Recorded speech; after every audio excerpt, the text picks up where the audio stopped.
الطفل هو طفل في كل العالم، من حقه يتعلم، من حقه في البيئة الآمنة. فقدنا الأساسيات، حتى البيئة الآمنة ما كانتش موجودة.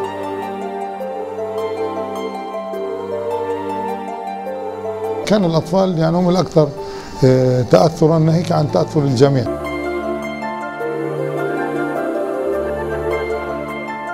على الرغم من الاختلافات الكثيرة بين علماء النفس في مواضيع شتى، لأن لم يعني أقرأ أن هناك حد يعارض أهمية اللعب بالنسبة للطفل.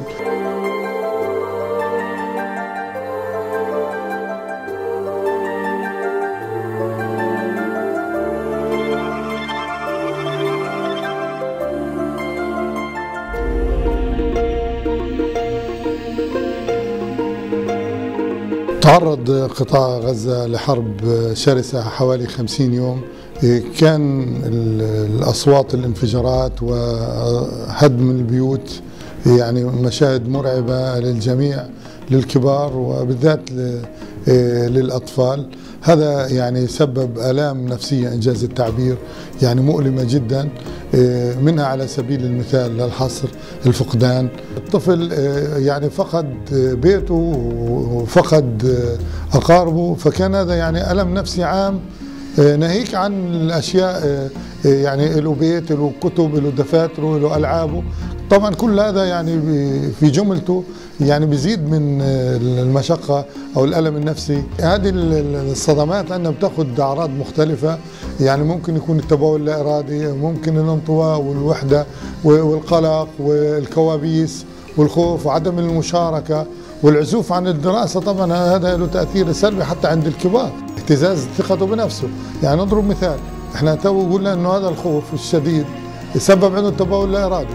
التبول اللا إرادي ممكن يصير فيه نوع من الشعور بالدونية، حتى هذه الآثار بتظهر يعني أكثر بعد ما تهدأ الحرب، يعني ليس بالضرورة، احنا بنسميه كرب ما بعد الصدمة.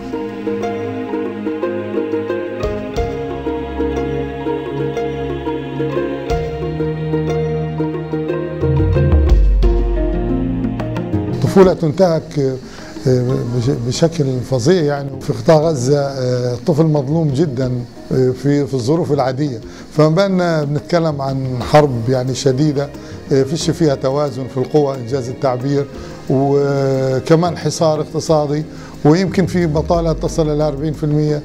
يعني اقترح كان يكون في فترة تأهيلية لعودة الأطفال، كل الأطفال مش بس كمان اللي في بيوت اللواء، فترة تأهيلية للمدارس. بذلت بعض الجهود بعد الحرب وبعد عودة الطلاب للمدارس لعمل نشاطات فيها تفريغ نفسي وفيها إعادة دمج إنجاز التعبير للأطفال في المدارس، لكن من وجهة نظري لم تكن كافية، وفي الغالب لم تكن مهنية يعني محترفة.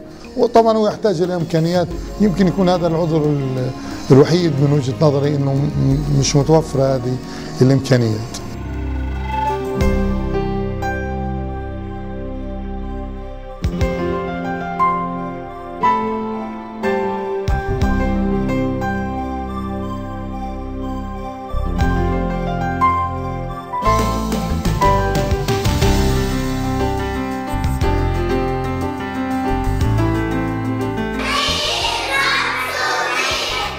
ممكن يكون نوع من أنواع العلاج أن نتدخل عن طريق اللعب والألعاب، وعلى المدى البعيد يعني تؤتي أكلها وتأثر في شخصيته ولو ما كانتش بطريقة مباشرة، إنه دليل على أهمية هذا اللعب.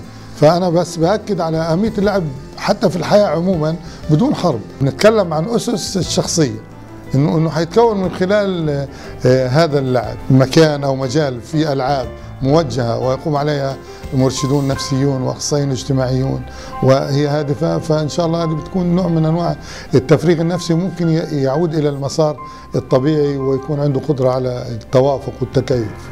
فاللعب له أهمية كبيرة، بس قلت لك هذا لعب يكون موجه ومقصود وتربوي، وفي ناس قائمة عليه ومخططة له.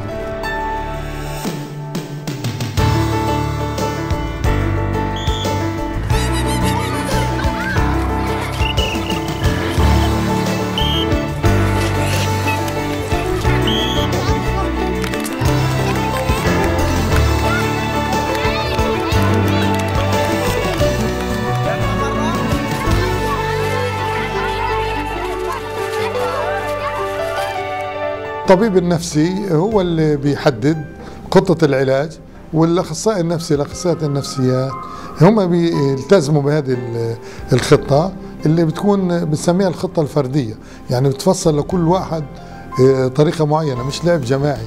زي الطفل المعزول اجتماعيا، من وسائل التفريغ النفسي حاجة اسمها الإسقاط، فالولد ممكن يمسك اللعبة ويسقط ما في نفسه عليها. هذا بيساعد الأخصائي النفسي وبيساعد الطفل انه يخرج ما في داخله، وبيزيد من فهم الأخصائي النفسي للمشكلة.